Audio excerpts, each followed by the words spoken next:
So I guess the question is, why should we be using an external provider like Mailgun to handle sending email rather than doing it on our server? Well, on our server, we have very limited capacity to, first of all, send emails, and second of all, we don't get as much functionality. Now, when we go ahead and in the next video look at setting up Mailgun, and then in subsequent videos look at actually using the API, you'll see how simple it is and how much functionality you can get out of this. Mailgun basically allows you to send transactional email and mass email. So transactional email are things like when you sign up on a website, you get an email. That's because you click the sign up button. Bulk or mass email is basically allowing you to send usually the same email with maybe slight differences, like addressing the user by their name, to lots of people. A Mailgun can handle a lot of email, sending out email to a lot of people. Now, from your application, you're going to send, when it comes to building the actual sending of the email functionality, we're going to send one request to Mailgun.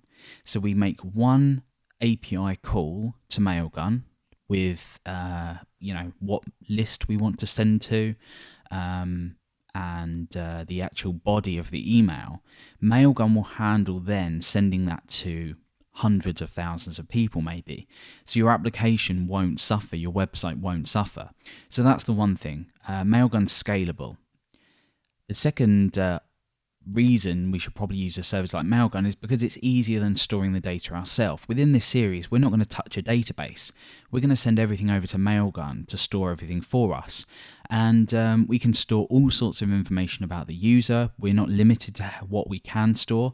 And a good thing as well is, for example, if the user enters their name as Billy Garrett, if we want to retrieve the first name, Mailgun will chop up the data for us. So we can get the user's first name, we can get the user's last name, etc., etc. So there's there's all of this functionality within Mailgun, and it's not the only provider, but it's the one that I prefer. And it's as you can see here, your first 10,000 emails are free every month. So if you're wanting to use this but not spend any money, probably if you're not wanting to spend any money, the likelihood of you sending under 10,000 emails is very high.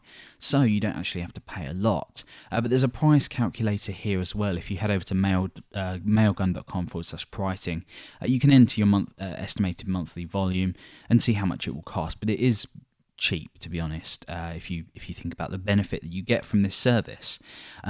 So we're not affiliated with Mailgun at all, but this is a really good service and I really like using it. And you'll see when it comes to actually coding, the API is really easy to use. Mailgun have a SDK for handling requests to Mailgun. So that's basically what we're going to be doing. We're going to be using Mailgun, and I'd highly advise you not to do this and handle this on your server. So let's go ahead and set up Mailgun how we need it in the next video.